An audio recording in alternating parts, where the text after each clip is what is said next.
world is a cycle because what was the end is now the beginning. What was the beginning apparently is now the end. It comes full around in a circle. Sean Michael Small here on Talking Point on WESN, the content capital.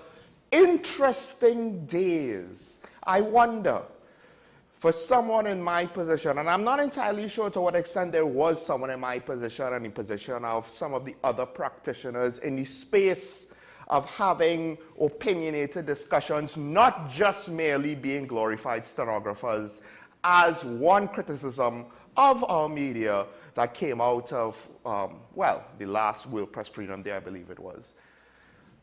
To what extent are the days of yesteryear, obviously 1990, things were more interesting than they are now, and we don't ever want to see that again if we could help it. But the other days around that day, were they as interesting as these days? Because to some extent, we must ask ourselves, within our opinion, is it blatant?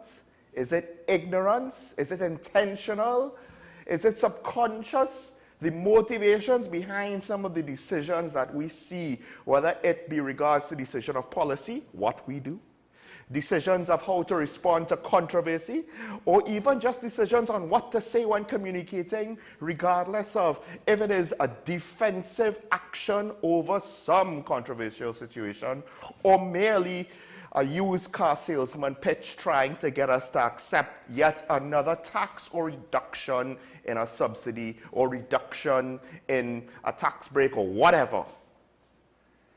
What is behind all of these things? Because to some extent, at least from where I sit, the motivations are not entirely clear, but they don't necessarily seem to be well thought out. They don't necessarily seem to be effective, and at times they just don't make sense. But before we get into the negatives, you know, I thought to myself, looking over the weekend's news, the weekend's worth of news, as I do every Monday, there's enough good news that let's start with that today. So let's get into some good news first as we kick off today's Daily Review.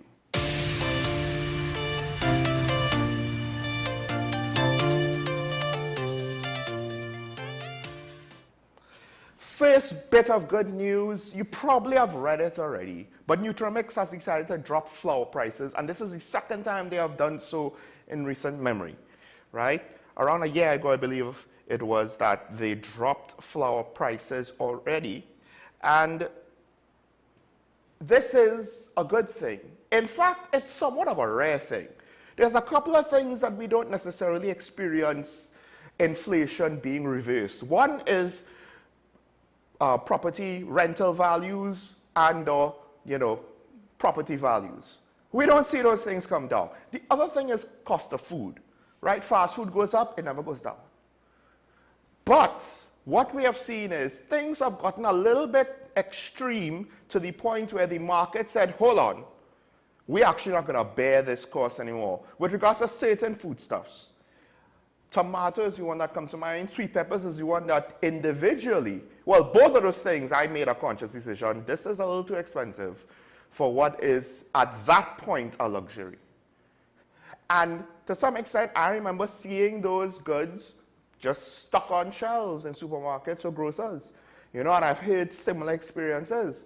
And we see now, when we actually use our capitalistic democratic right to vote with our dollar, or rather to not opt in to higher prices, then the market will have to readjust, because at the end of the day, when we do say that we're willing to pay the higher prices by continuing on, even when prices raise, we still buy the same amount. To some extent, that's a signal to the economy, to the market. The public is willing to bear these higher prices, even if they complain. We can't fault businesses for doing that. When the reverse happens, though, I think we should be thankful. Now, maybe they did the math, and they figured out if we could push more product, even at a lower price, we will get more revenue and ultimately more profit. But then again, to some extent, I do believe while flour is a staple good, it's not a high-end good per se, right? So it's prime for that sort of market strategy. I'm still going to be grateful because generally speaking, you don't see things like this often enough unless a company is forced to, and it didn't seem as though flour was in a position where where the market was forcing manufacturers and distributors to drop the price. Now, this is just the retail price from what I understand. No word on wholesalers, so baked goods and the like might not drop in price. Please do not go and complain about so-and-so bakery when flour prices drop. They're wicked. They're still charging the same amount. And also expect a little bit of time delay in certain respects to experience the new prices. Now, will National Flour Mills and the other flour mill also drop their prices? That remains to be seen. But a little bit of good news, this is also because of the reasoning given for the drop in flour prices from Nutrimix. They said it's due to several factors, one of which is the global decrease in wheat prices and shipping costs. So that's two sets of good news. One, food inflation globally is, receding a little bit. To what extent, I'm not entirely sure. But shipping costs getting back under control might mean that finally the post-COVID recovery of the shipping industry, there might be signs of it. We might get back to a proper equilibrium. It didn't help what happened with the Suez Canal a couple of years ago. It didn't help what happened in Panama currently. But things might be getting back to normal with regards to international shipping, and that might help other products, not just flour. All right, with that said, let's move on to the second topic. More good news! And I wanted to highlight this. I thought that the flour story was a bit more important to more people, cost of living stuff, very important. But I think this is, with regards to our society and the foundational values of our society, very important. It isn't, details have not necessarily, at least I have not seen the details of it, but new Murtis are to be donated to the Curab Temple, where that experienced the vandalism, the desecration of multiple large, expensive Murtis. So we don't necessarily know the details. I don't know how many is going to be replaced. We don't know the timeline, the framework, the dollar value, things like that.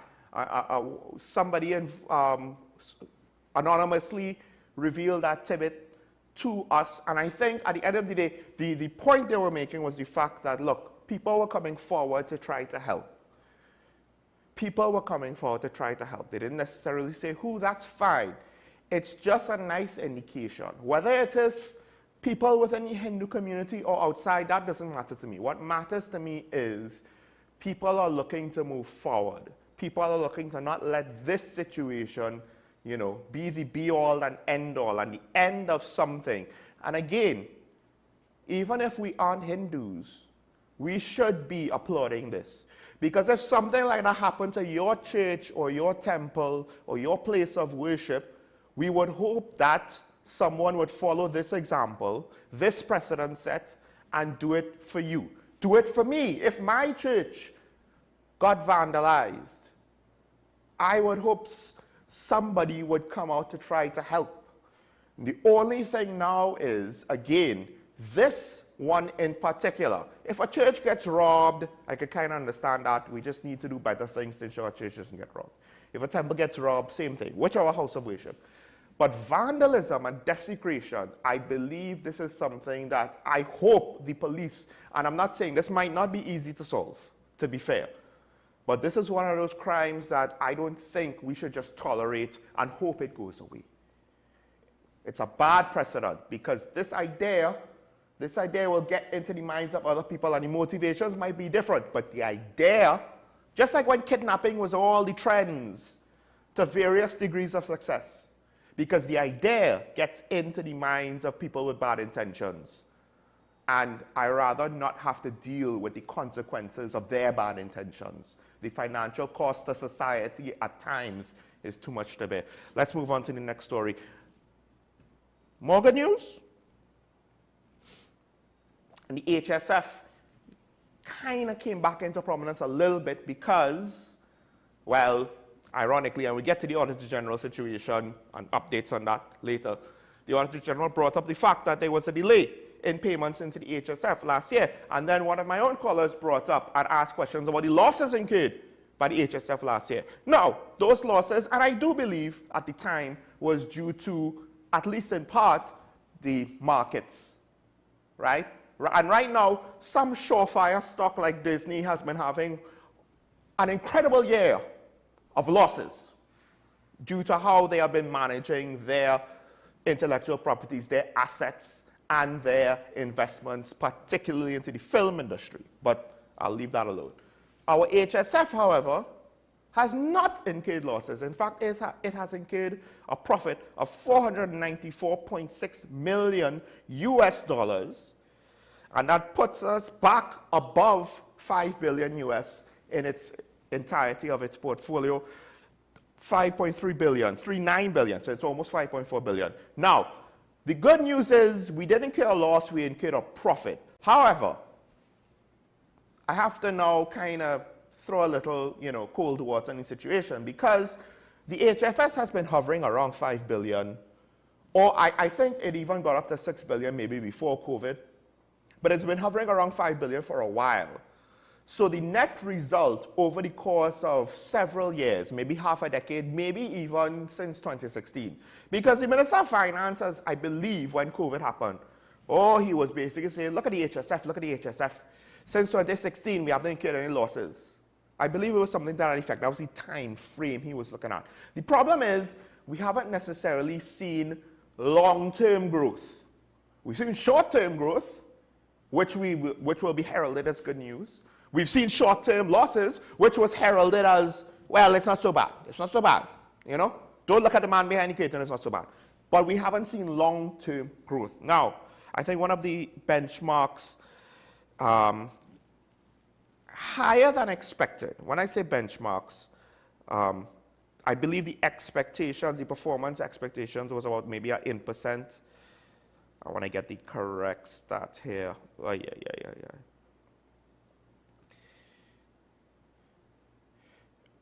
It's doing slightly better than expected, or slightly better than expected for the HSF, right? So it's not as though it's far and away a great result, but it's still a positive result. I believe the benchmarks are like somewhere around 8%, and they're doing within the 9% plus range, or return or something like that. But still, at least we know it's not in decline. Now the question is that good enough? All right, with that said, that's the good news out of the way. Let's take a break. When we come back, unfortunately, this is Trinidad, and it's debatable if it's a real place. And what does that mean? That means that more often than not, there's bad news to be had, and we'll get into that after this break. Stay tuned to Tokuman on WSN, the Content Capital. We'll be right back after this.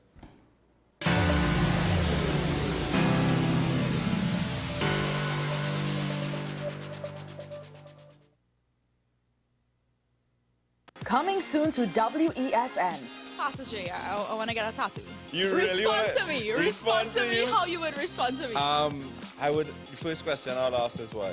Controversial taboo topics. We get so consumed by church, we forget that we have to live the life of being a Christian outside of the Sunday. Like you say, services. we think going to a service makes us a Christian. Exactly. Yeah.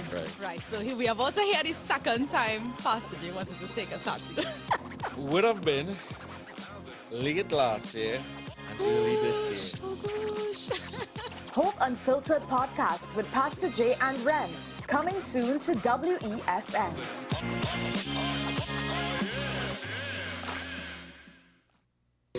Take some time for yourself or spend some time with the family at Sandy Point Village Hotel. Enjoy our various studio and suite apartments, self-contained with their own kitchenettes and Wi-Fi. We also have our famous 100-foot swimming pool and our beachfront restaurant, the Steak and Lobster Grill. And our location in Crown Point puts us near the center of activity from the nylon pool to the local nightlife. Call us and make your reservations at 639-8533, 389-2378, or email us at sandypointvillagehotel@gmail.com. FanZone, your reliable, authentic supplier, has just gotten better. You can now visit our website www.fanzonett.com for your authentic wear and collectibles. The only place where you can use both your Visa debit and credit cards. Visit our website fanzonett.com to make your purchase today.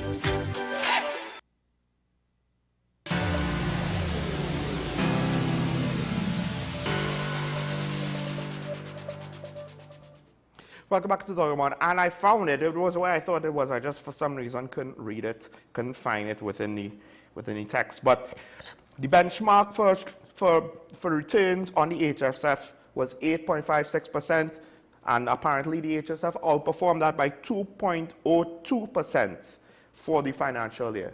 So I wasn't completely wrong, but I wanted to just give the correct figures because I was not exactly accurate.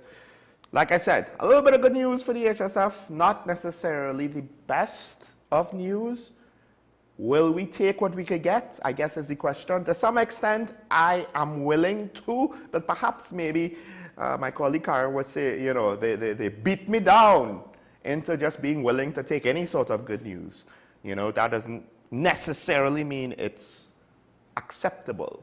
But I'll leave that up for you to decide. Now, like I said, you know, the world is a cycle, and what goes up must come down, apparently, in these cycles, because we in TNT, now, there's no country that's going to experience good news all the time and bad news almost never.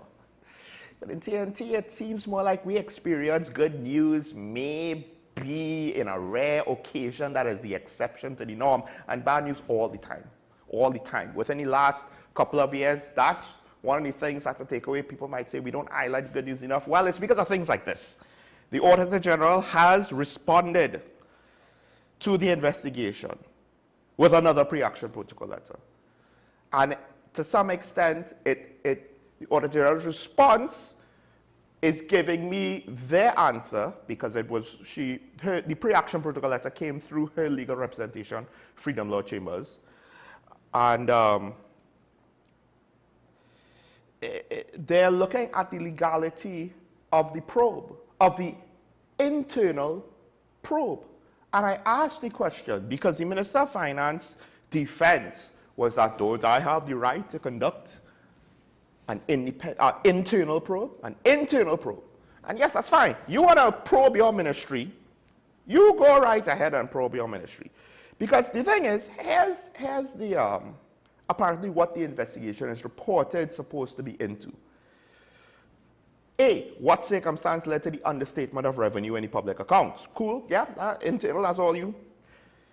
B, the efficacy of the new electronic check clearing system introduced by the central bank. Yeah, again, well, is that all you as the central bank that far underneath the Ministry of Finance that the Ministry of Finance could get an internal probe? C, efforts made by Ministry of Finance officials and various officials to correct the understatement of revenue and to advise the Auditor General of the understatement. You see, the first part of that one, okay, maybe. The second part of that one, now we get into muddy waters. D, the response. What was the response of the Auditor General to the efforts of the public officials described at C? E, what are the facts in relation to the allegations and statements made by the Auditor General? Now, you see, technically speaking, a probe into the entirety of the matter should look into all of these things, right? That's over here. The Ministry of Finance and the Minister of Finance has a right to conduct an internal probe. That's over here, or we could swap them. But my point is, those two things are not automatically going to be the same. Because the question that I posed, you see, I was fine with the probe if it was internal to speak on the ministry side and the people that fall under the remit of the minister, because that, to me, is what an internal probe means. But the Auditor General is basically calling this whole thing out, saying, hold on. I'm an independent department. I find the word department there in the title of her office somewhat interesting, because it's independent.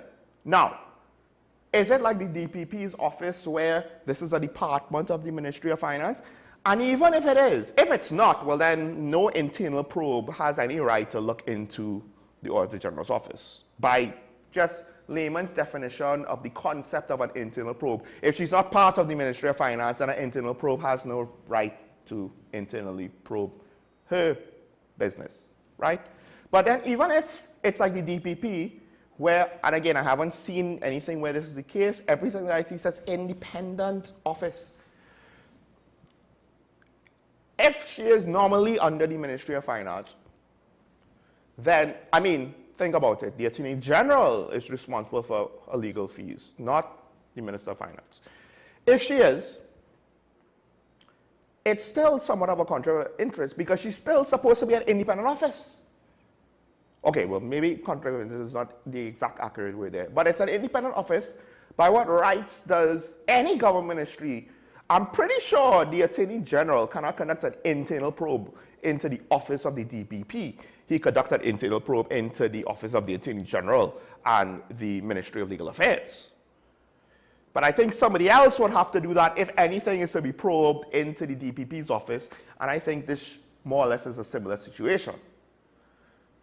And even if it was allowed for an internal probe by the Minister of Finance, who does not have to go through the Public Service Commission or any other higher authority to deal with another senior public official whose office is supposedly independent, even if that was allowed, given the nature of the situation, wouldn't there be a conflict of interest for him to be the person to select the people in the probe? Because he is currently the acting Prime Minister. So when he says Cabinet decided, let's be real, who is going to believe that he recused himself and everybody else in the rest of Cabinet decided? That's point number one. Point number two, most of the people in Cabinet don't do anything. We know this because we don't see them do anything. The Minister of Finance, ironically, is one of the few ministers who actually does engage with the public, does actually give out statements of what's going on, does try at least to justify decisions made. These decisions are of great national importance, by the way. So to say that he's going to be inactive over this is kind of disingenuous. But the Auditor General continued. It was interesting to read the arguments. So I just want to get this. One of the attorneys from Freedom Law Chambers directly said that the explanation given by the Minister of Finance was half-baked, since there was no mention that it was the Auditor General. I see a director is going to be jumping across pictures here. I apologize. Auditor General, who by letter dated April 17th wrote to the Attorney General to complain about the backdating of the national accounts because of the discrepancy raised serious ethical and legal issues. And it was only after these two letters, it was also not mentioned that the Auditor General called on the Finance Ministry to submit the correct versions of the accounts, right? And then it was only after these two letters were written by the Auditor General that the Ministry of Finance resubmitted the amended accounts with the correct date of April the 16th, which to some extent also implies backdating because she complained about this on the 17th. Again, it goes back to my previous question, Minister of Finance. You say that, the wrong date was in the document package by TT Post, right? The wrong date, the backdated one, the one with the original date, January 31st. All right, cool. That could be an error, a big error. You might think it's a small error, but no, this is a big error because this is not, you are not just passing on an internal memo to an underling. This is the person who's supposed to check your balances. But my question was and still remains, you didn't tell us affirmatively that the intended, and I use quotes because this is what was claimed. We have no evidence of the intentions. It's hard to determine intentions, unfortunately. But the minister claims it was the intention of the staff that send the documents to the Auditor General that the correct declaration form with the correct date was also included. He didn't actually say if it was or was not. Just that it exists. It exists, he has seen it, it exists. But I do believe he never said that that form was also sent with the incorrect form. So at the very least, now you could tell the Auditor General, well, oh gosh, we sent 2 forms, we apologize, it's an error, but the correct one was there. No, it seems as though, based on the Auditor General's version of events, she ain't see the correct form. That's what she's claiming. She's claiming the correct one came after the fact. Hence why one of the lawyers said the response was half-baked. Right? And then also, the lawyer for the Auditor General said, it is therefore now impossible for the minister to conveniently extricate himself from this scandalous state of affairs. I would advise the learned lawyer, you know, when you're trying to come off as objective, don't editorialize with phrases with adjectives like scandalous, you know. It's just impossible for him to extricate himself from this state of affairs. Because he tried to have his cake and eat it too. That's the minister. He tried to say, well, I'm the minister, but I didn't actually do the work. Someone else did the work. So, but based on what I've seen, the Auditor General has done a boo-boo. And he's trying, I don't get it. Are you in or are you out? Are you throwing your staffers under the bus? Or are you taking responsibility for everything that has gone on? And by doing so, gives more credence to your opinion on the matters. Because you can't have a commanding opinion on the issue and then say, but I wasn't actually involved for most of it.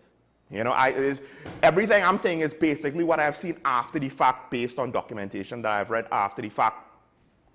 There's no guarantees that you even could guarantee to yourself that what you're being told is true.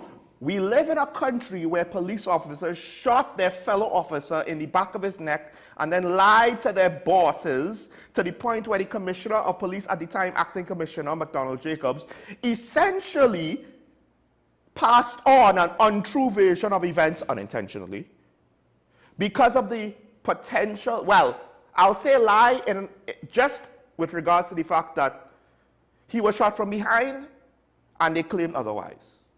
And maybe if that's not determined in a court of law, but that's what it seems like. That's what it looks like. Maybe I'm wrong.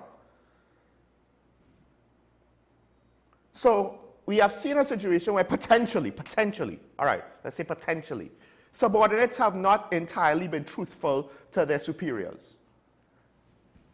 That could be the case here. That could be one of many things that have contributed to this issue. But, at the end of the day, it all comes back down to the fact that this is the contentions of the lawyers for the Auditor General, unconstitutional and illegal. Neither the minister nor cabinet has the jurisdiction and authority, constitutional jurisdiction and lawful authority, to investigate the action and conduct of the Auditor General outside the narrow confines of Section 136 of the Constitution. And the investigation team is mandated to report to the Minister of Finance within 2 months, and the Auditor General is supposed to stop what she's doing and to participate in the investigation. What I find interesting is she is already technically, according to her, passed on her report. The vote that the Minister of Finance, which brought most of this to the public sphere, where he went to Parliament to basically complain and blame the Auditor General, complain on or of and blame the Auditor General. He had an extension for the Auditor General to finish the reports. To what extent? I don't even know if she's legally obligated to even acknowledge his extension. It's like, you could give me more time, but I already said I'm finished. And this is something that I thought of after the fact. So I didn't necessarily include this with the prepare. I wasn't necessarily prepared with photos and stuff to do this initially. But this whole situation is just one big case study into conflict of interest in the country in TNT. And already, I don't understand.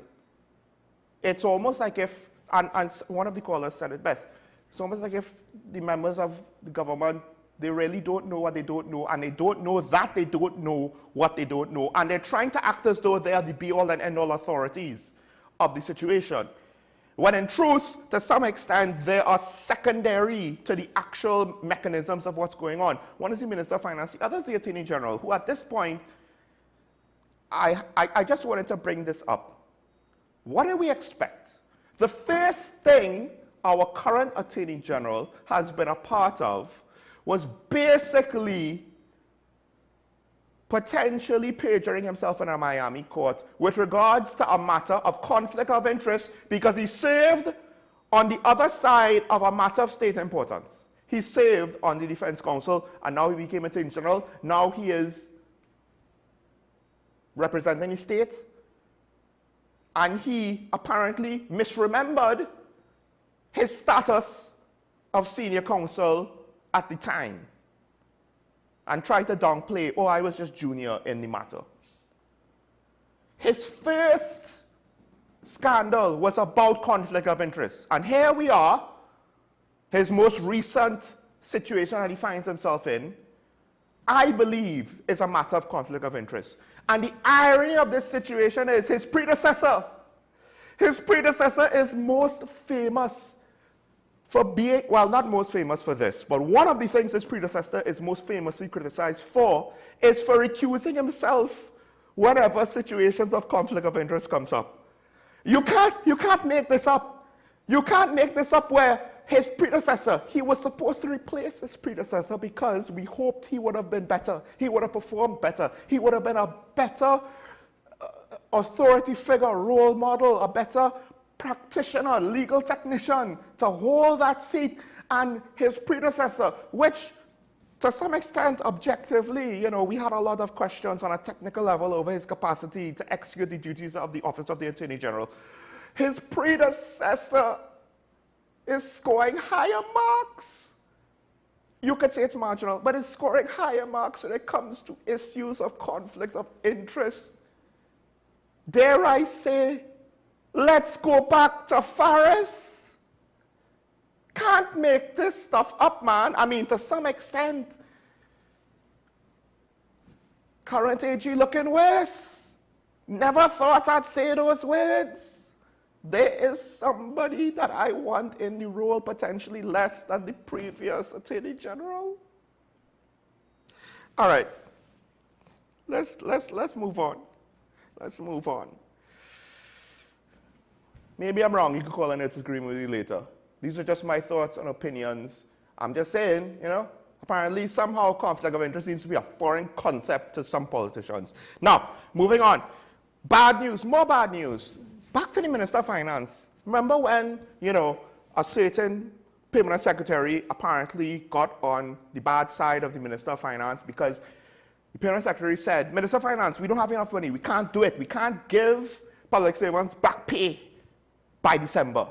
And whoa, you know, it was all of a sudden, how dare he tell the Minister of Finance no? And then eventually it came out, well, maybe he said no because on practical reasons, there just might not have been enough money. Oh, how could there not be enough money, Minister of Finance, blah, blah, blah, blah. Well, as it turns out, you know, there are still public servants waiting for back pay. And we're 5 months away from December. So maybe the permanent secretary, who unfortunately had to experience the displeasure, the disfavor of the Minister of Finance and maybe the rest of cabinet, I think he was transferred because how dare he tell us the truth? Apparently. In hindsight, maybe it's the truth. I believe it's a not insignificant but relatively small amount of, trying to find it, of fire service. The head of the Fire Association brought this up. I think it's only 15% are yet to receive their promised back pay from the Fire Service Association members, right? However, 35% received it from between January and March. So still, it wasn't December, so we're looking at 50%. 50% apparently got it, their back pay in December, as per the government's promise, because, you know, we could do things for the people, just we can't implement them on time. But then the Police Social and Welfare Association is saying 30% have not received their back pay. Now, Tutor also mentioned that there are teachers that haven't received back pay, but they think it's an HR issue, right? It's not a lack of money issue. Now, so I have to ask, as much as I gave my spiel earlier, to what extent is it not necessarily a money issue? Is it an HR issue? Is it a technical issue, a bureaucracy issue? But then again, to what extent was the Permanent Secretary's argument being, we can't just do this at a snap of your fingers because you want to look good to the public? There's a process to this thing, and December is not realistic. Was it because of money? Was it because of the administrative process? Who knows? I just know that at the end of the day, to some degree, I think this goes to show that when the Permanent Secretary said December is not realistic, he wasn't entirely wrong. Let's just put it that way.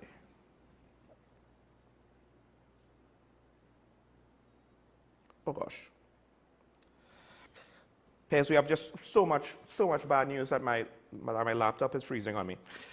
I want to move on to the next story. Right, more bad news. Oh wait, sorry. I jumped the gun. I cannot let this day go without at least mentioning this. And perhaps we'll end this there. Hopefully the ASP is here. But I'm sure if you have watched any evening news, if you have read any newspapers over the weekend, or the last 24 hours at least, you would have seen the interesting situation where certain parts of North Central Division, I think it is, where there are mysterious cameras that is believed potentially to be from the criminal elements, observing police stations, observing police movements, taking a page out of law enforcement's books in order to facilitate their criminal activity. Now, what I find interesting is one of the areas in question, Tunapuna, just recently, and I was going to speak about this last week Friday, but ran out of time. They have a project that was in part financed or maybe wholly financed by the Tunapuna Business Chamber, and it's part of the Tunapuna Police Council, you know, operating a CCTV program with private sector investment in order to try to help control crime in the area, and they were going to potentially look to spread that out across the country. To what extent did that project use to maybe hide the situation, subvert it? I don't know. I don't think that the chamber and the project was directly involved in it. I just find it interesting that while we have this hopefully great effective CCTV program with public-private partnership going on, that in the same area, apparently there's some mysterious cameras being brought up. I think within the evening news last night, I saw there's questions with regards to what extent, because one of the SSA matters is with regards to misappropriation of CCTV camera equipment, I believe. One of the murders being looked into with regards to the SSA investigations, not saying that it is connected just yet, we wait for that to see if we'll get a result, is with regards to an individual who was involved with installing CCTV cameras for the state and is part of that whole process, that chain of custody with regards to equipment, which but may or may not have been compromised either before his death or after his death, could have been one of the motivations behind his death to silence him. That's one of the things speculated. I just find, how did we get here? I don't think I've ever heard of this before. I don't doubt that it has happened somewhere else in the world, right? Because 7 to 8 billion people, crazy things happen all over the world. But how do we get to the point where we're talking 23 cameras of unknown origin that potentially was used? They were mounted illegally. For what exact purpose and exact motivation, I don't believe is entirely known, but still. At a time when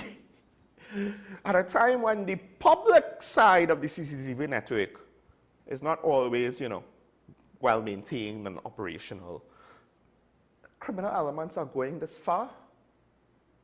And to some extent now, such a blatant or brazen act, regardless of who is ultimately behind it and why. I mean, thankfully it was discovered, but still, how long has this been going on? And now, interestingly enough, When we see CCTV cameras overlooking public streets, intersections, traffic lights, what are we supposed to think of it? That the authorities are watching over us, hopefully to protect us and not to monitor us? Or is the monitoring being done by somebody else? All right, let's take a break. When we come back, hopefully the ASP is here, and we will continue the discussion. Stay tuned to Talk About on WSN. We're back after this.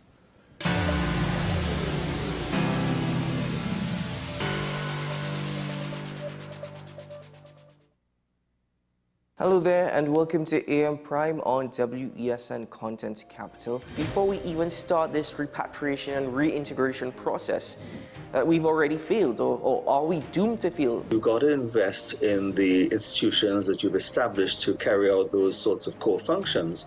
We now get into the regional updates to give you an understanding of what's happening across our neighboring islands. We have available a number of films that are worth showing. So it was day one when the French Revolution started to develop the concept of universal human rights. What happened this time is unprecedented. It's one of the largest terrorist attacks in history.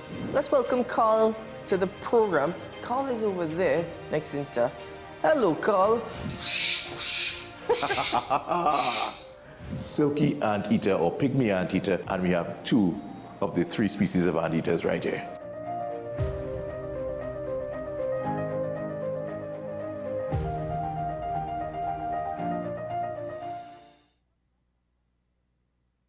This is Face of Sports, WESN Content Capital.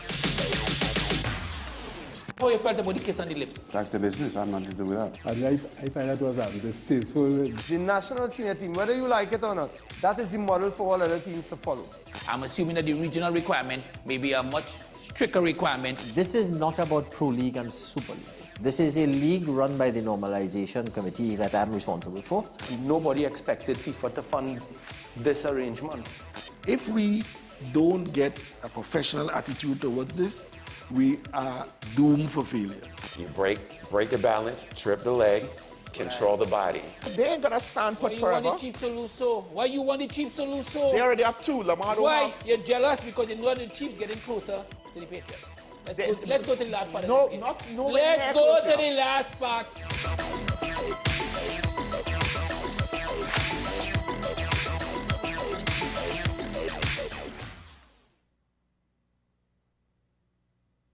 This is 10 questions. I'm Andy Johnson. The distance from where we should be in the world in going forward on our commitments with climate change. The effects of climate change that cannot be accounted for. It's called loss and damage, and we're seeing loss and damage happening so much more in this decade and the previous decade. The principal term there was this question of the correspondent banking issues. That is why we're trying to build capacity with this country here, Trinidad and Tobago, and other countries in the region. Man is not showing any signs of stopping or even slowing down. More than half of the forest in Trinidad is already gone. All the plants and all the animals and all of the nice clean water and fresh air and everything had to be on this planet for humanity to have a chance. We have small change when it comes to countries that can take decisions, and when they speak, the world listens. The General Assembly is a very democratic forum. And Trinidad and Tobago has the same vote as Canada, in spite of the obvious difference in size.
we are tackling the hard-hitting topics, some controversial topics, some topics we sweep under the rug. You don't always have to forgive in a relationship for it to move forward. If it is you are in a situation where you forgive the person, but to the detriment of yourself, what are you really doing? It is very uncommon for somebody in the younger age group to have dementia. Atheists don't not believe. Is that I can't disprove God, but you also can't prove God, so we cannot have a stalemate. We'll focus on the woman who's being the victim, right, or the man who's being the victim. We exclude the children. Folks are trying to study the underlying brain mechanism to figure out how does this particular disorder happen in the brain? How is the brain processing this? Don't worry about AI. Worry about humans working with AI. Are you willing to learn new skills to stay relevant for the future job market? That's the challenge that people are going to struggle with.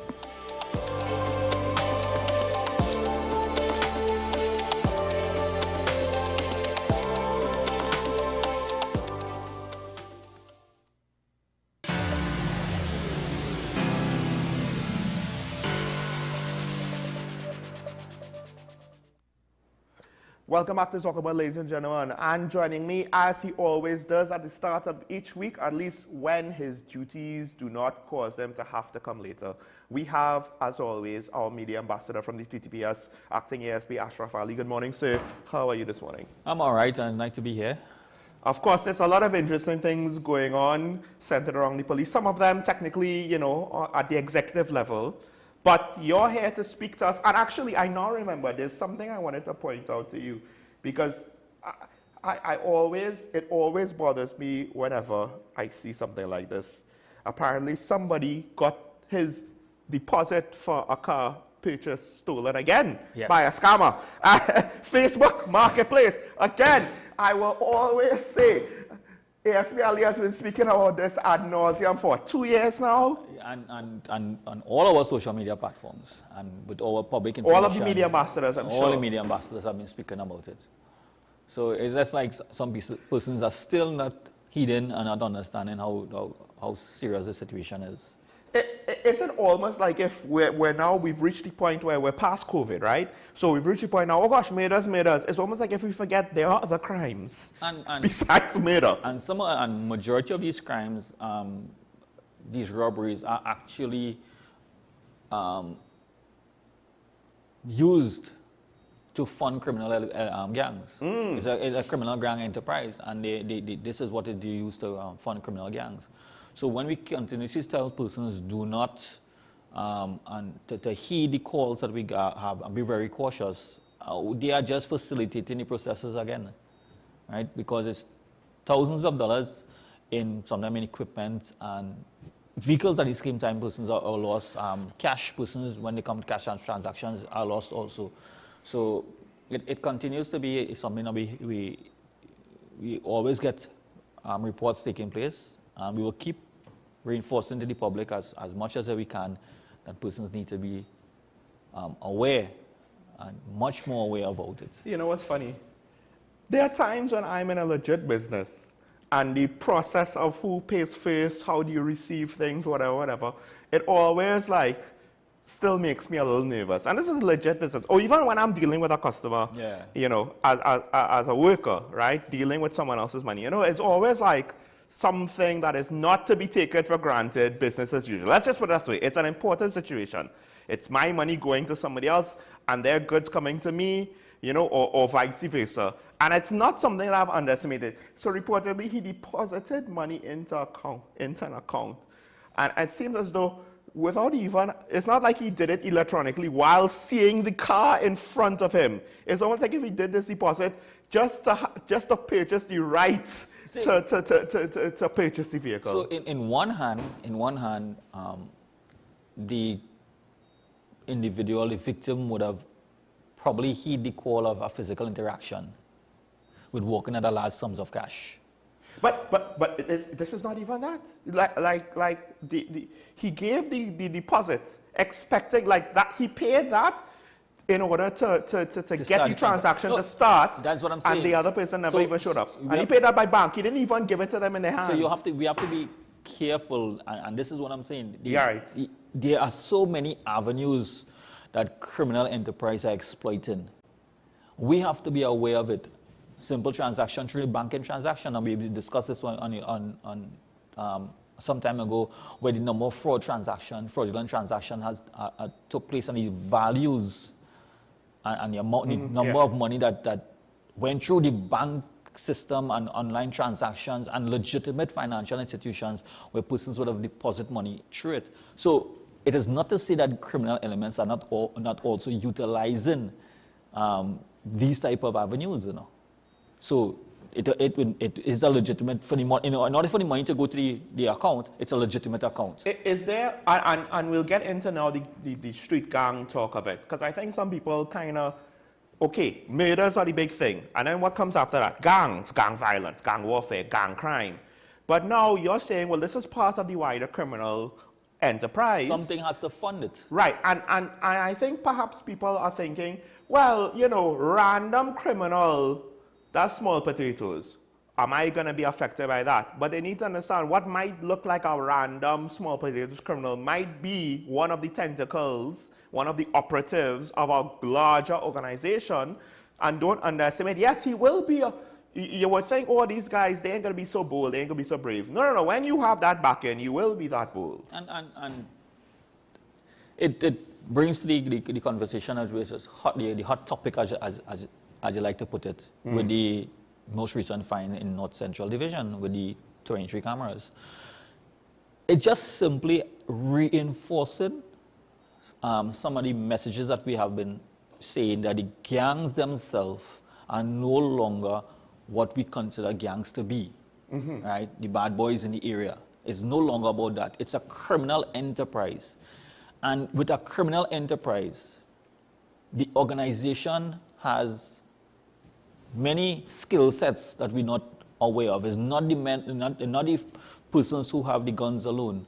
There are persons who are technically savvy in our current environment. There are persons who are utilizing technology to counter the law enforcement elements. So there's a lot of things that persons don't understand, and when we talk about gangs, and we're not trying to make them feel that they are better than anybody else. But I just want the public to understand that when we speak about gangs, having knowledge of gangs, how in-depth, how challenging it is for law enforcement to get a grip on it in the context that technology is also being used. We are using technology against the gangs, and our gangs are using technologies against us. So because the technology is out there to be used by anyone, this simple camera system, we have come here and spoken at length of advising communities and advising individuals that to protect their homes by utilizing CCTV networks. Did we not have those conversations? Yeah. Because it was a particular purpose for defending your home and protecting your home from intruders. Now we have seen that criminal elements are using it to protect themselves against law enforcement, find out all what they are doing. So they are monitoring some of the activities. Now, the thing about it is that you can place cameras anywhere, and the amount of CCTV cameras in various areas that we have now, sometimes it's very difficult to determine which one working and which not working. Yeah. Who the cameras belong to, and it's difficult, right? So creativity, and I would say yes, the creativity, it's an avenue that we now have to explore that we would not or may not have been fully aware of, but this now just gives us another opportunity now to determine and chart another way in treating with criminal elements. I do find it interesting. First of all, just a thought. Unfortunately, for the purposes of law enforcement, CCTV cameras need to be far more high definition, or at least to some extent more high definition, to collect evidence, to properly identify people. This is the person that did this on the video. The gangsters could probably take cheap cameras. They just need to know, oh, police come in, police pass in. And it's available. Those things are so readily available. And it doesn't have to go online, and anybody can install those type of cameras for you. Yeah. Right. And the persons who install it may not be none the wiser. Although it's on TNTech poles, I believe it is. That is so that implies that the installation was also that's an illegal because with illegal, respect to TNTech, you must get particular permission. And I'm pretty sure, and rightfully so, TNTech doesn't want no random camera installation technician to go on an electrical pole. So that doesn't sound very safe to me. So this is where it becomes very. So I've heard a lot of comments since the fine that how you could know this and why we didn't know this and why the police didn't know all of that. So let me just give a reality check. How many persons are fully aware that persons who are installing devices on these poles actually belong to the persons who, the supplier that is supposed to be supplying? Mm-hmm. Some of them are contracted out. I think it actually goes back to an earlier point I made. A lot of the public will see people installing cameras on an electrical pole and will just assume, well, that can't be a criminal. And who would be so brazen to do that out in the open? What I'm saying, that individual may not be the criminal or the criminal element per se. Mm-hmm. An associate, they are facilitating the process. Yeah. So they may be legitimately installing the cameras or specialists in the area installing cameras for those individuals. Told, yeah. This is all clear, this is all legit. Yeah. So it is easy. No, but my point is, no one will question it. Exactly, no one is going to question it. No one is going to, especially if the installer, if it's a legit technician, and he's not going to question it, right? We don't have enough things, checks and balances, to then cause him to have to question it. Joe Public, and even to some extent, the average police officer on the streets is probably not going to question it. And now it brings the other side of it. We now have to be much more vigilant when we are seeing installations taking place, whether private or otherwise, and question those individuals as to their legitimacy in those areas now, installing cameras. Now I want to go back because you said, it seems as though we label them as street gangs, and, traditionally, a street gang is not at the level of organized crime. Right? Organized crime is something that's, a lot larger in scale, also better organized and more sophisticated traditionally. But now it seems as though our street gangs, as you pointed out, is becoming more organized, more sophisticated. And to some extent now, perhaps, again, I go back to, I wonder if the public is taking this for granted because we understand gangs as being at this level. This is what gangs do. That's it. Right? But now, as they get more sophisticated, not only, do we have to be concerned that their methods become more sophisticated, but also where they might go, what activities they might do, might become more and more sophisticated and more unexpected. And gangs themselves have their own, they have their enemies. Gangs have their own enemies. So these devices are also used to protect them against their enemies. Like what we saw in St. Anne's, where they attacked in his stronghold, one of the targets of the bar attack last year. Right. So there's a lot of there's this investigation into these CC cameras has a wide range, a wide net to cover a lot of different areas, right? Some of the devices that is sold over, there was, how you call it, routers, right? So the in-depth investigation into the items and a lot of tracings to be done to determine where they came from and how to, because if it's wireless routers, there's a wide range that can be utilized. I mean, let's be real. I mean, you can install cameras in your home and monitor your cameras from, of course, from wherever, on your phone, wherever you are, internet. right? So it is not far-fetched. The router does that for you, right? And persons could purchase router legitimately or otherwise. There's a lot of investigation into this that there would not be an immediate answer to say, yes, this is gangs and this is not gangs, because persons saying, based on the information that was revealed in his search, with the officers and what they view and what they saw and where the cameras were focusing, they drew the opinion they were monitoring particular areas in and around the station environments and police station and districts, right? That is a concern for us from the onset, right? Because of the fact that they are monitoring the activities of law enforcement in these areas. I mean, it shouldn't be surprising. We have groups, chat groups with regards to, oh, roadblock here, avoid here, right? And it's innocent enough, technically, in its genesis, people who just don't want to be inconvenienced.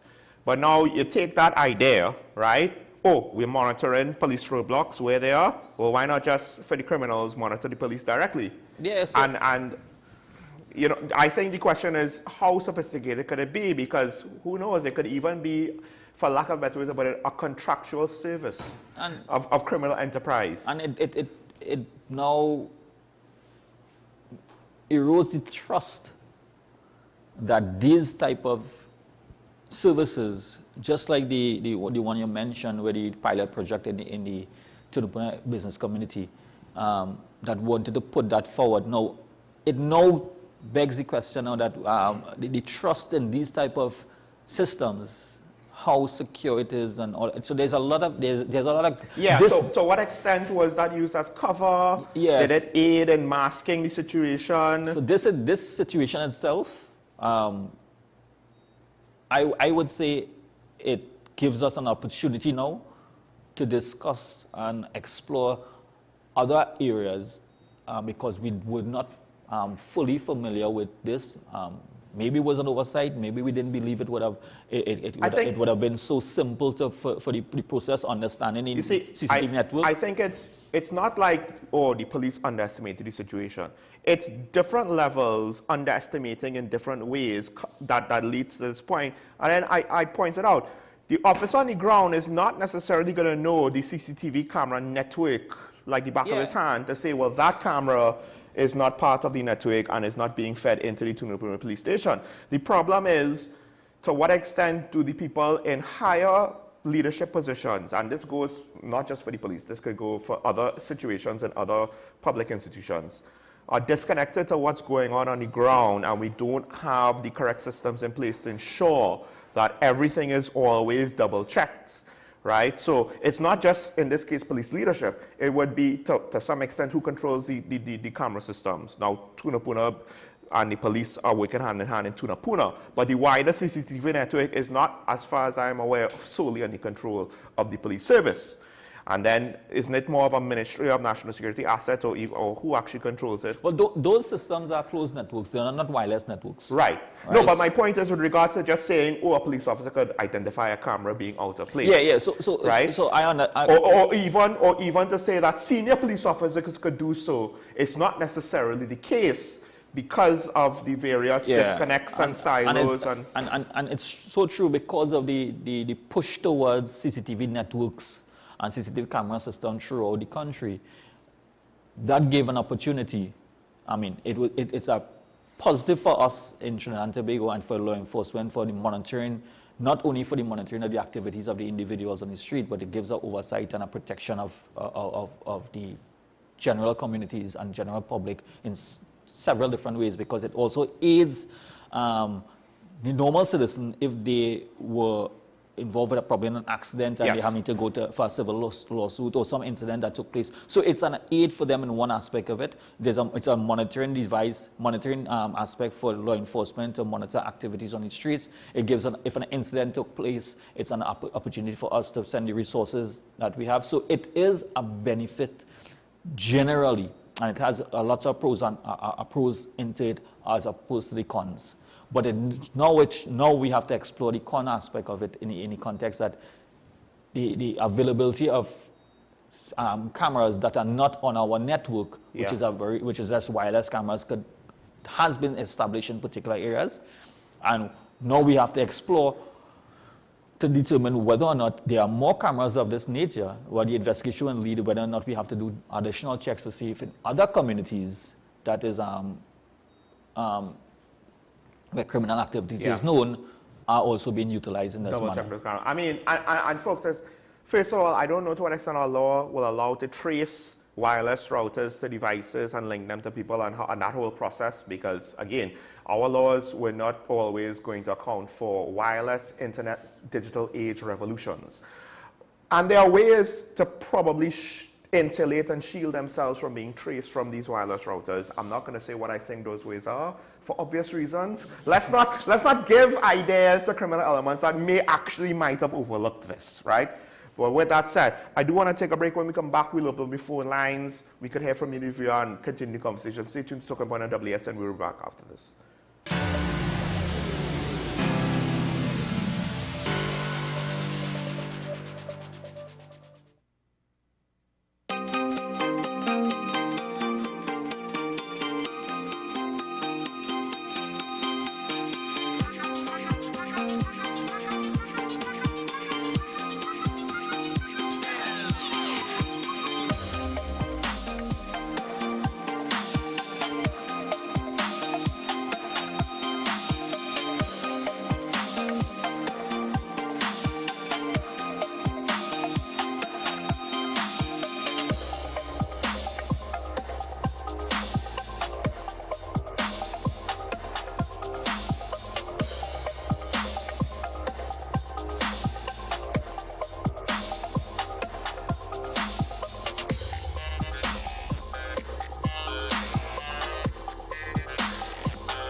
We are tackling the hard-hitting topics, some controversial topics, some topics we sweep under the rug.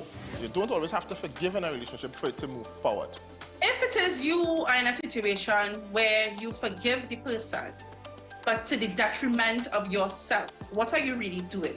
It is very uncommon for somebody in the younger age group to have dementia. Atheists don't not believe. Is that I can't disprove God, but you also can't prove God. So we kind of at a stalemate. We'll focus on the woman who's been the victim, or the man has been the victim. We exclude the children. Folks are trying to study the underlying brain mechanism to figure out how does this particular disorder happen in the brain? How is the brain processing this? Don't worry about AI. Worry about humans working with AI. Are you willing to learn new skills to stay relevant for the future job market? That's the challenge that people are going to struggle with.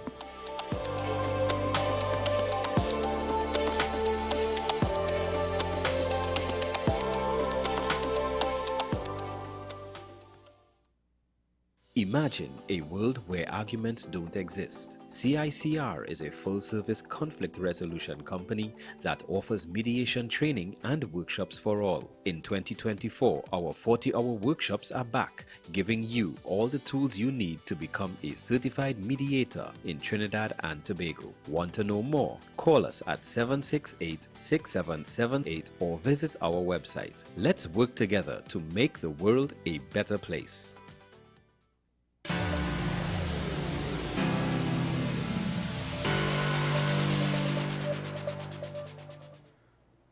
And we're back here on Talking Point. John Michael Small, Ashraf Ali, the ASP, Media Ambassador TTPS, here to take your phone calls, your questions, your concerns.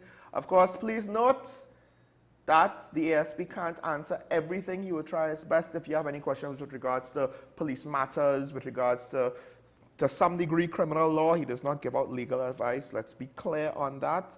If you just have, just some things that you want cleared up, if you have any questions over the controversial topics of the day, he will try to answer what he can.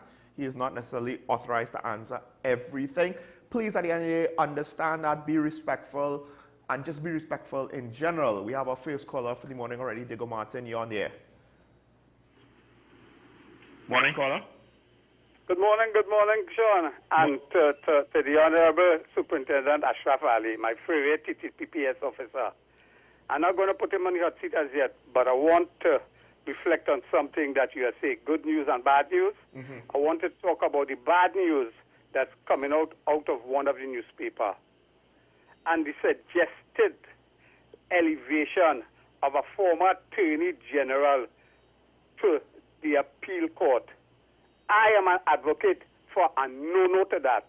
And I'm begging all the newspaper, the printed newspaper, to regurgitate his behavior in the Sat Sharma and Basu Pandey persecution. There were, I could remember, because I have some age, 4 situations that we could pin it on him, on his chest. The first one is what the Privy Council had to say with his behavior with respect to the Chief Justice, not the Chief Justice, the Chief Magistrate, Mark Nichols, and the collusion between both of them. That is one issue. So the Privy Council made some scathing attacks on him. The second one, during all that imbroglio, the LATT, for the very first time that I can remember, had a no confidence motion on him as the Attorney General. So that is a real death mark for him. But he still survived it. The third allegation is that he inserted himself into the alleged procurement of cameras. That is where all this camera situation for private contractor has fallen apart. I'll get back to that in a few minutes more when right. And the fourth issue is during that same Satsama issue, Judith Jones had some scathing words against him, and she wanted investigation and charges laid against that Attorney General for the contempt of court. So that is 4 issues I've brought up there, that he must never be elevated to appeal court because he couldn't compromise it, and I suspect it had more political ramification for that, for how they want outcomes in the court. And the incidental issue is that C.J. Archie going to retire in 2025. So I don't know if all of that.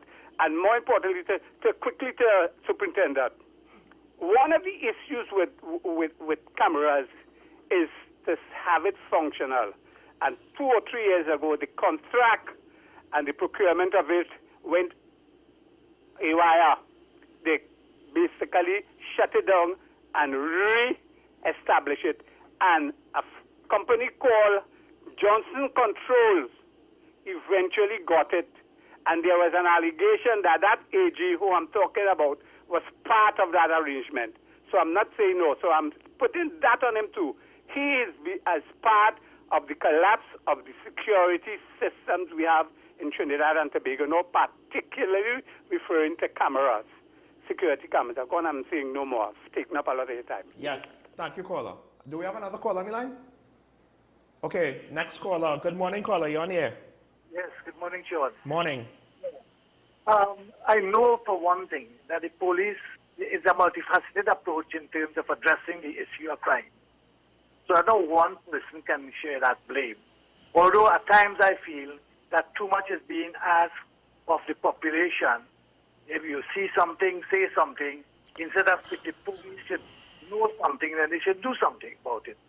Now, on another program, which is, I think is celebrated out more than 10 years now, the police program, which was aired, there are a number of officers from different divisions who appeared on that program.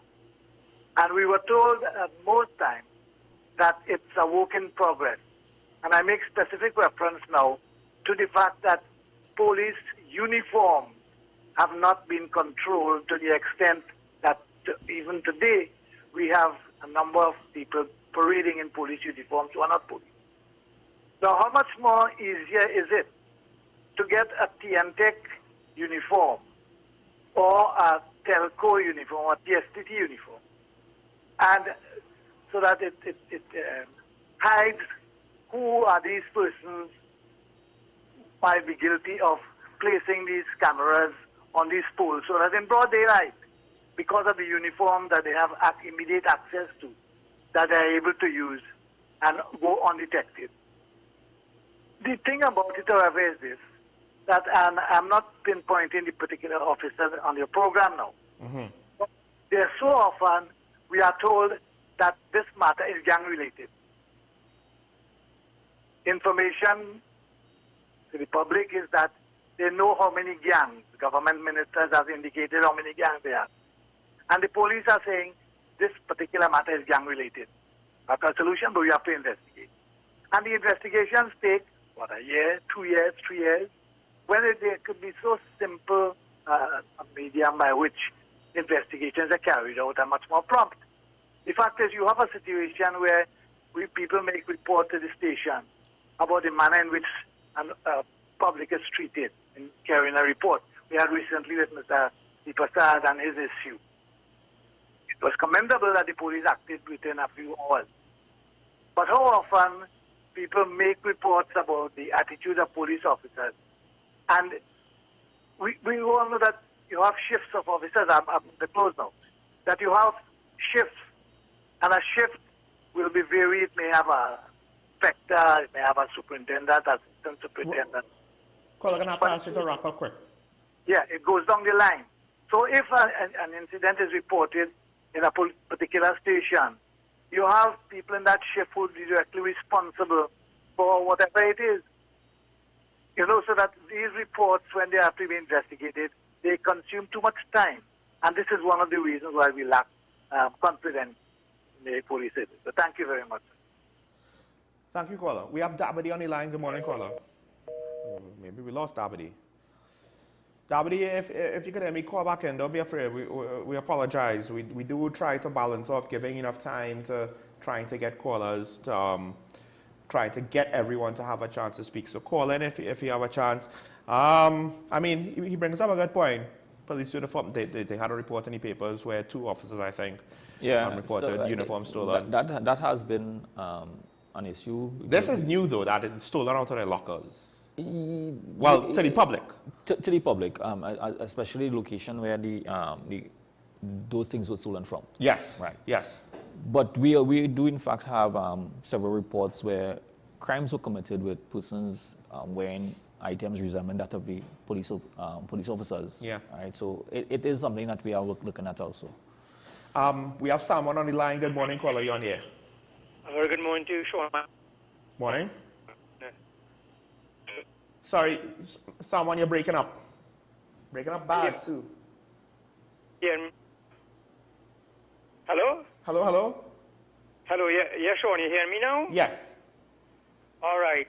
Sean and Superintendent, just over a week ago, we had this multiple shootings where 4 people died in Cocorit on a Saturday night.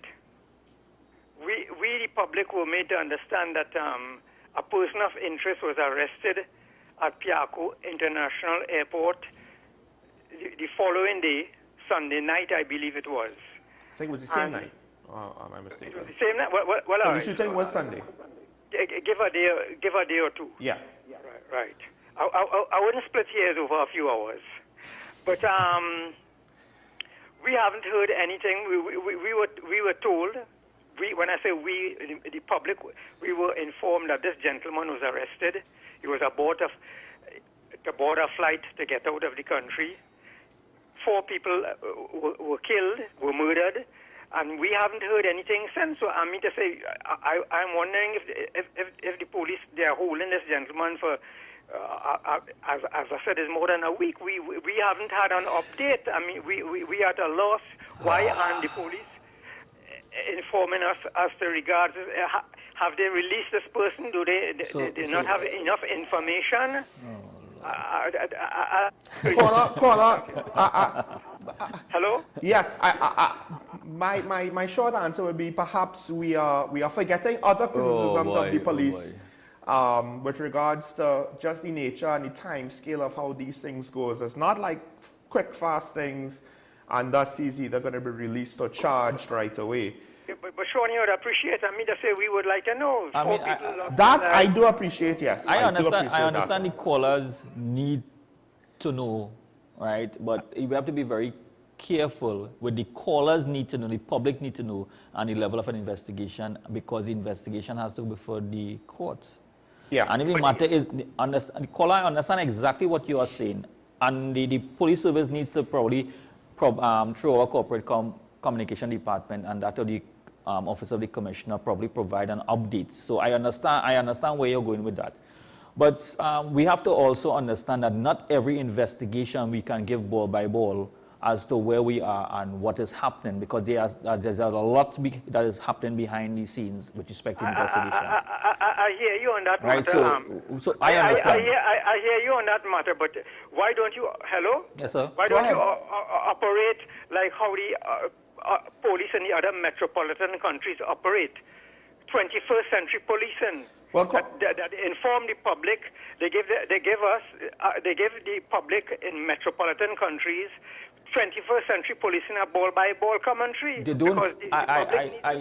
Well, Kola, here's the thing though. I think yes, at times they do, but it's dependent on what they can reveal without compromising the investigation. That's number one. But number two, there is. I'm pretty sure in this case it could be very feasible that they have no new news to update us. He was arrested and his status might not have changed and they have no other suspects. So if they just had a press conference and say, well, the suspect that we arrested is still in custody and we have no other suspects and investigations are ongoing, that we would be annoyed by it, like, well, what's the point of you calling that press conference? No, in closing, I'll finish now.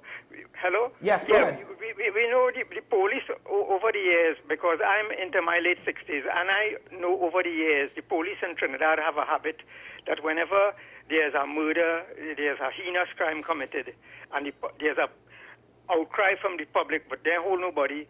Sometimes I see Sean Michael Paul walk out of the studio, and he walking down Gala Street, and they will say, come boy, we need to question you.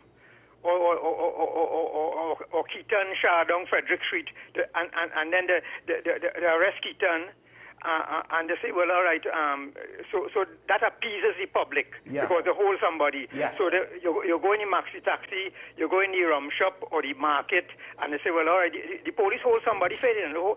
That has been a trend over the years. Listen, sir, I with all due respect to you, that is not a proper statement to make. That is your point of view, and I appreciate your point of view.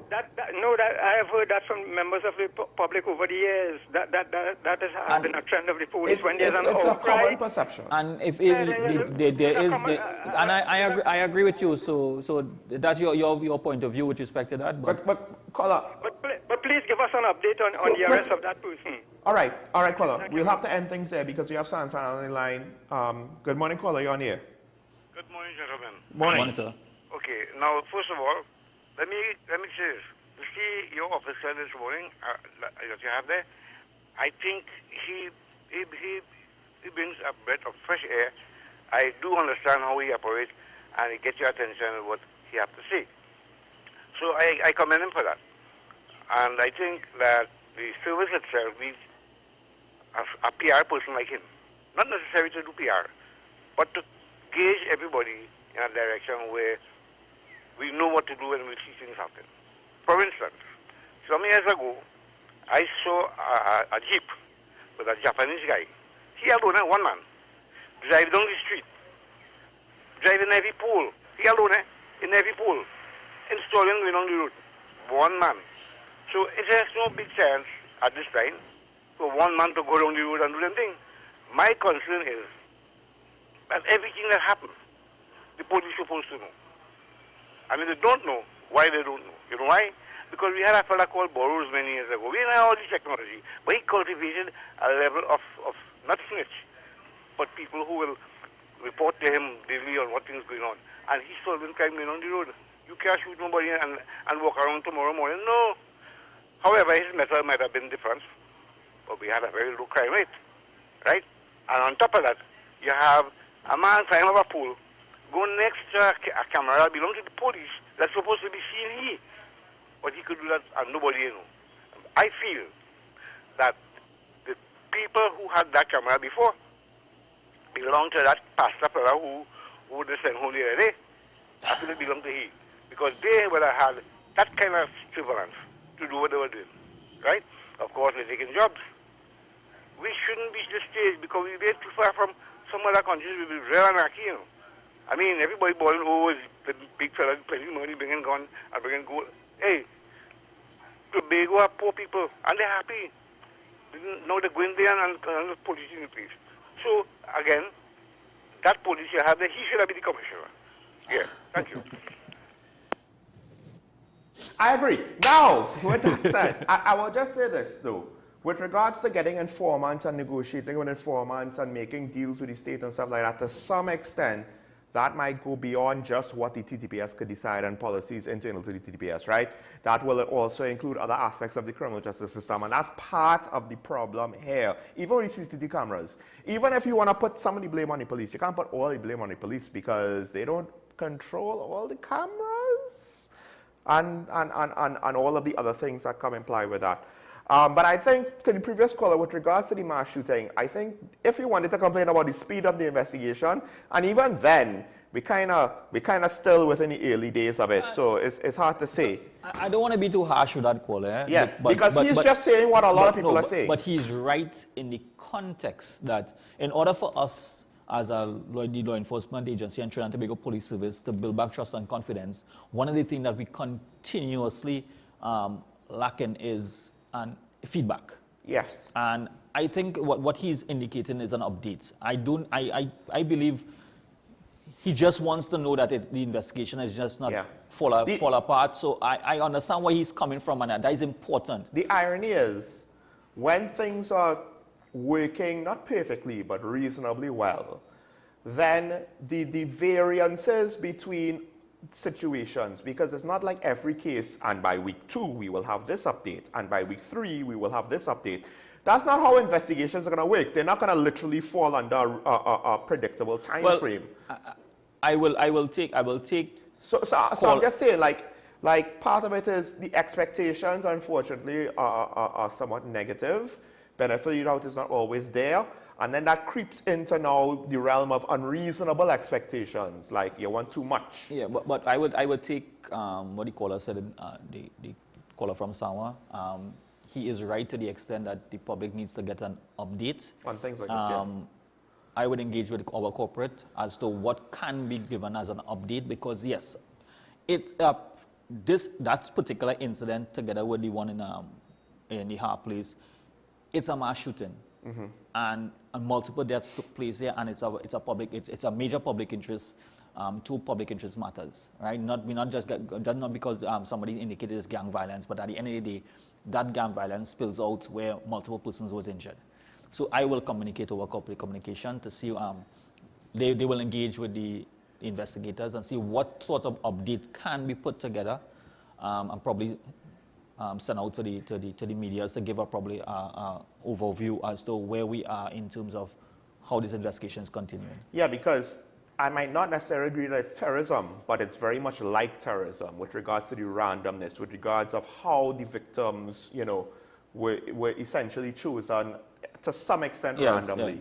Yeah. With that said, with regards to the former AG being a former AG, a former politician being tapped for the Court of Appeal, I think that just gives more ammo to the argument of not going away from the Privy Council just yet.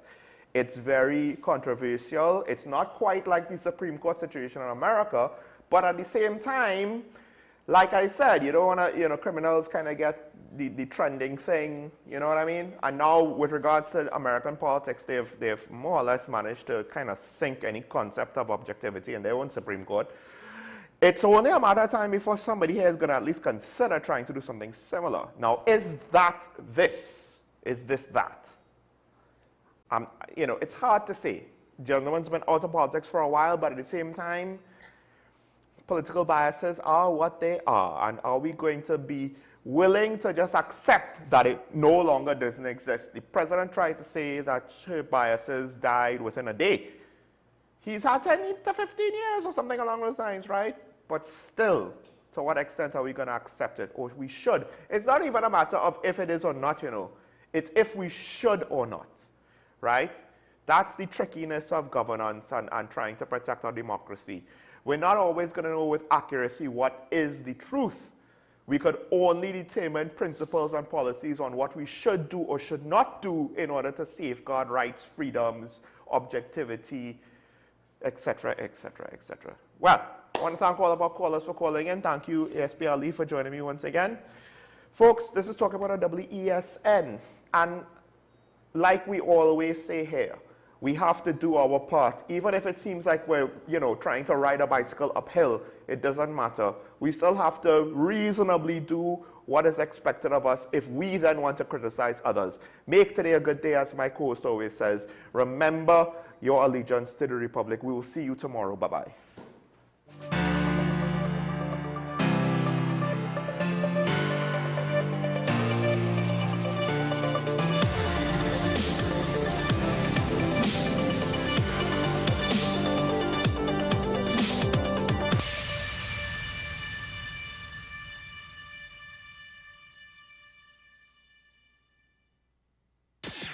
WESN